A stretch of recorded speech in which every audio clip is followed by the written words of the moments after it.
I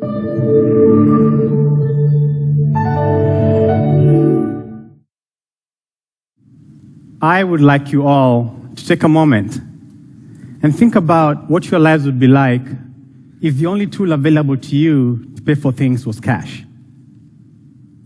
You can start with your wallets, which you probably have one right now. Take out your debit cards, your credit cards, any gift or reward cards. Take out your driver's license, any ID. You only have cash. Now you can go through a day in your life and probably imagine buying your morning coffee, paying for lunch, and probably buying groceries on your way home with cash. But think bigger. How would you buy your house? How would you pay for a car? How many kids do you have? How would you pay for their college? Remember, you only have cash.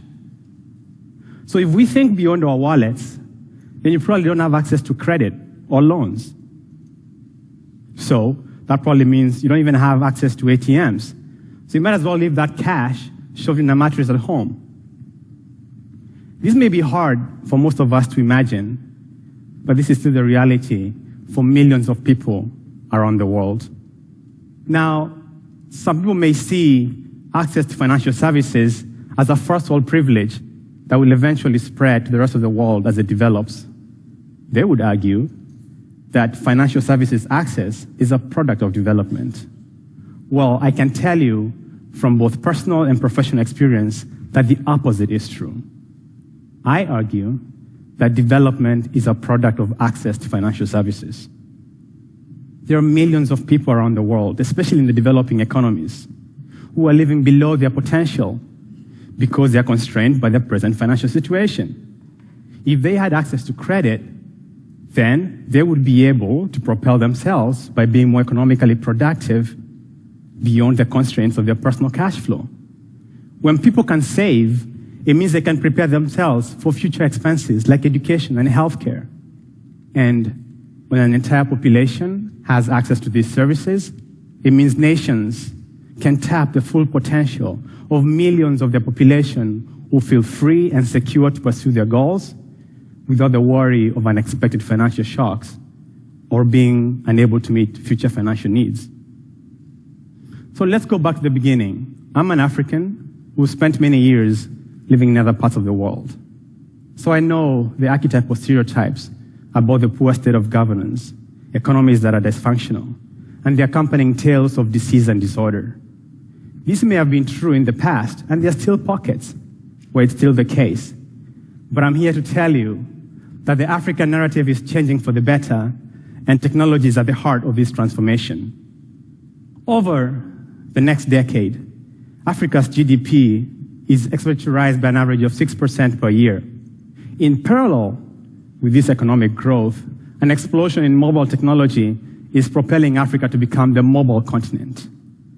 Today, approximately 2/3 of households have at least one mobile phone, and in many African countries, it's over 80%. By 2020, it's estimated that there will be at least 1 billion mobile phone subscriptions on the continent, roughly equal to the continent's population. This is important. Africans can now access financial services on these tiny, low-cost computers in their pockets. So 1 billion mobile phones on the continent potentially means 1 billion financially connected individuals. That's huge. I'm Kenyan, and that's lucky, because the quintessential African success story in the mobile and financial services sector happened in my country. 8 years ago, the leading mobile operator kickstarted a mobile money revolution by starting a money transfer service that you can use to send each other small amounts of money and pay merchants using good old mobile phones. All kinds of people use this service to buy groceries, to pay at restaurants, go to the movies, you name it. It's been a revolution in personal freedom and at the same time drives economic productivity and growth. Other services have since followed. Innovations like mobile banking, mobile-enabled health insurance, and mobile-powered pay-as-you-go solar energy systems.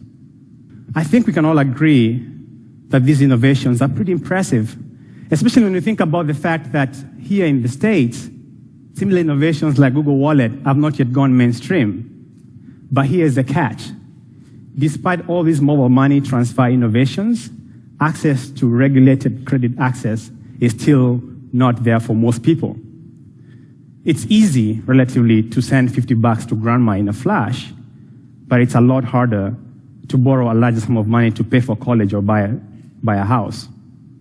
Sure, it's easy to enable one person to send another person's money, but for a bank to make an informed decision about who to lend money to, especially if that person doesn't have a banking history or a credit worthiness profile, it's a lot harder.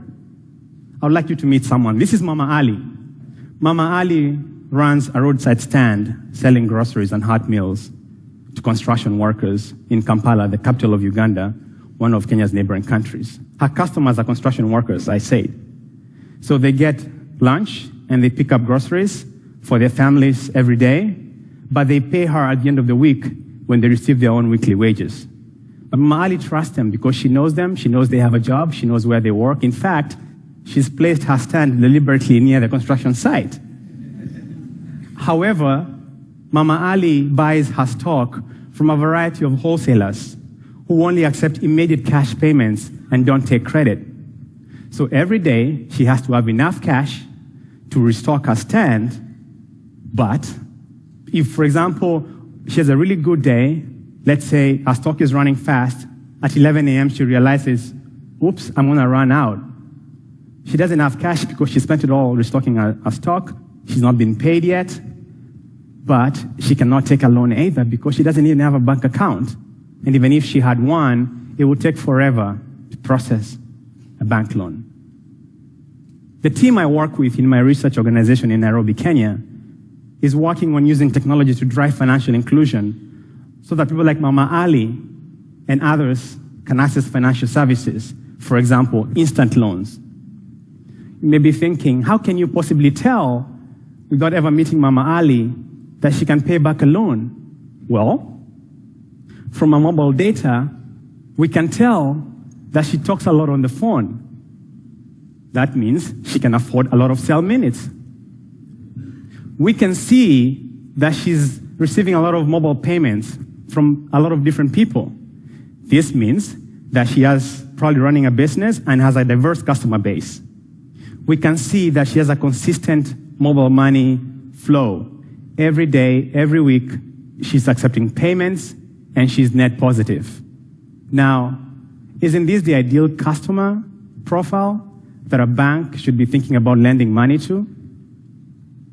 We are working with one of East Africa's largest commercial banks to pioneer a system that uses such mobile data to create creditworthiness profiles for people like Mama Ali, so that without ever asking her to set foot in a bank branch, without requiring any paperwork, asking for a past credit history, the classic catch-22 of Western banking, with the cooperation of a mobile operator, and with her permission, a bank can pull such mobile data and determine that she's the perfect candidate for a loan. So, where we had no credit profiles, we managed to use mobiles and mobile data to create creditworthiness profiles. Mama Ali is not alone.